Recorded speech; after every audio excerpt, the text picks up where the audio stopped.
Здравствуйте, на телеканале «Новый век», программа «Вызов-112», в студии Матвей Опросин.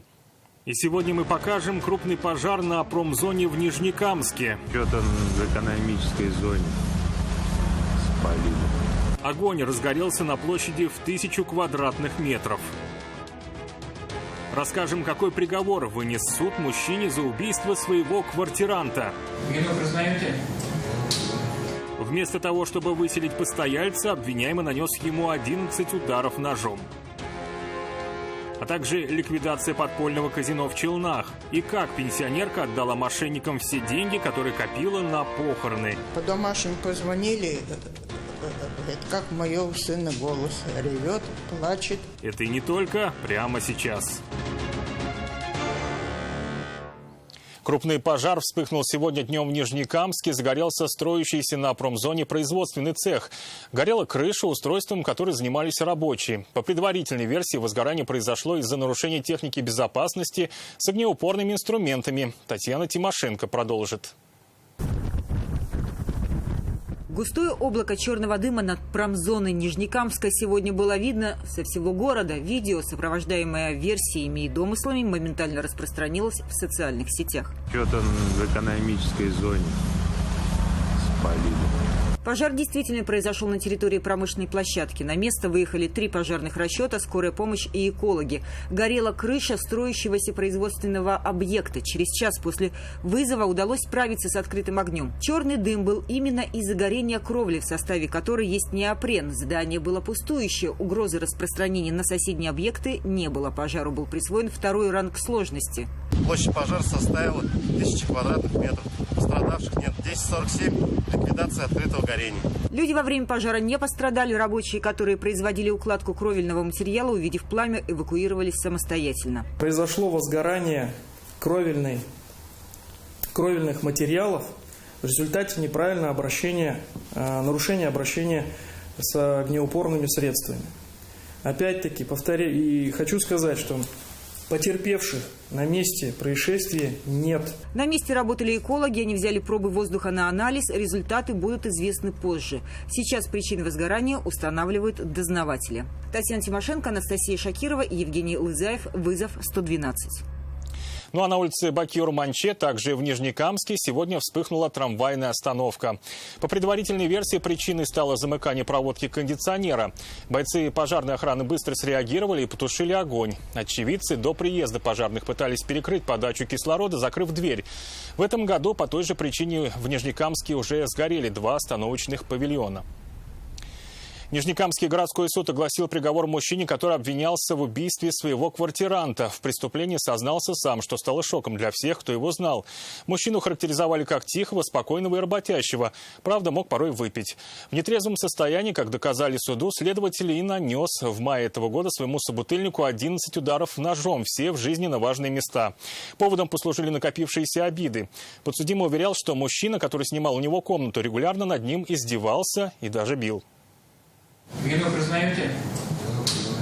Он отдался на милость судьбе и был готов к любому вердикту суда. Следователи установили, что в мае этого года 46-летний мужчина убил своего знакомого, которому сдавал комнату. Сам жил за стеной в этой же квартире. Спиртное любили оба, поэтому выпивали вместе часто. Сам спокойный, работящий, по крайней мере, так отзываются о нем соседи. Возможно, поэтому квартирант позволял себе лишнее. Как следует из показаний подсудимого, убитый постоянно издевался над ним, оскорблял, и во время очередного застолья нервы хозяина квартиры не выдержали. Используя нож в качестве оружия, нанес им не менее 11 ударов по телу последнего, из них не менее 4 ударов в область шеи, не менее 6 ударов в области груди, не менее 1 удара в область живота. Убитый 37-летний уроженец Удмуртии ездил из города в город в поисках лучшей работы. Последние несколько лет жил в Нижнекамске. Согласно показаниям родного брата, имел проблемы с алкоголем, а под его воздействием вел себя неадекватно. Приговор планировали огласить еще в июле, но тогда мужчине только продлили арест. У него истекал срок меры пресечения. Тогда на процесс не явился 3-й участник того застолья. Выслушав его показания и приняв в расчет его прошлую судимость, суд постановил признать мужчину виновным и лишить его свободы сроком на 8 лет. Айгуль Бадрудинова, Вызов-112. Незаконное казино обнаружили полицейские в Набережных Челнах. Под игорную зону был переделан один из подвалов. Там установили компьютеры и начали нелегальную деятельность. Оперативники ее остановили, изъяв все 7 моноблоков. Их использовали в качестве терминалов для азартных игр. Также изъяли вспомогательное оборудование, как роутеры, телефоны и средства связи. Были там и наличные деньги. Видимо, проигранные посетителями. Их тоже приобщили к материалам уголовного дела. Его возбудили по статье «Незаконная организация и проведение азартных игр». Максимальное наказание, предусмотренное санкциями данной статьи, это лишение свободы на срок до 4 лет. В настоящее время проводятся оперативно-розыскные мероприятия, направленные на установление всех лиц, причастных к организации незаконной деятельности данного салона. Она откладывала деньги понемногу, со своей небольшой пенсии копила долго. Пенсионерка из Большого Афанасова хотела, чтобы на них ее похоронили, чтобы после смерти не доставлять родным материальных проблем. Отдала все накопленное, совершенно не задумываясь, ради благополучия сына. Что ее обманули и деньги отдала мошенникам, узнала почти сразу, но накопленное было уже не вернуть. По домашним позвонили, это как моего сына голос ревет, плачет. Мне дай, мама, денег. Она действительно думала, что ей звонит сын. Говорил в спешке, волнуясь. Потом поняла, звонивший делал все, чтобы она не успела ни о чем задуматься. Своего добился. 82-летняя женщина осталась ни с чем. Быстро, быстро, иначе мы вашего сына не выпустим. Быстро несите деньги. Тут же, мгновенно несите, телефон не бросайте.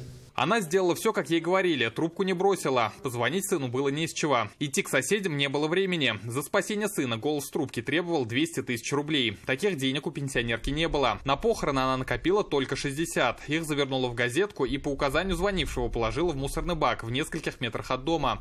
Сын приехал вскоре, живой и невредимый. Сразу все стало ясно, но денег в контейнере уже не было.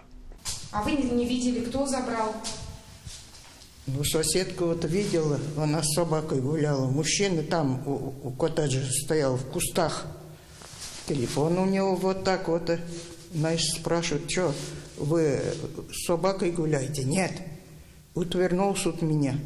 Высокий мужчина. Сейчас полицейские ищут подозреваемого и отмечают, что среди видов обмана на первом месте стоит звонок из банка, потом требование денег за помощь близким. Но случаются и экзотические, вроде наложения порчи и снятия ее за определенную сумму. Рамиль Галиуллин, Вера Муратова и Рафаэль Ракипов. Вызов 112. Как отмечают полицейские, жертвой обмана становится не только старшее поколение. Обмануть пенсионеров легче. Это подтверждает и статистика. Но отказываться от денег молодых людей мошенники явно не собираются тоже. Причем у них снимаются все средства со счета, да так, что понимают об обмане люди далеко не сразу. Алсу Ахмедзянова о способах обмана. Они так тебе прессуют, они не дают тебе ни секунды на размышление. Илиса Ганеева едва не перечислила мошенникам все свои деньги. Женщину вовремя образумили, и она обратилась в полицию. Неизвестный представился ей следователями и рассказал, что кто-то пытается получить доступ к ее счету, а в банк лучше не обращаться, потому что один из сотрудников явно заодно с преступником. Ваши вклады на месте, но для того, чтобы обезопасить их, надо их снять, а потом вложить на другой счет лицевой. Друзья около машины меня ждали. Я говорю, срочно везите меня в банк. Они говорят, в чем дело?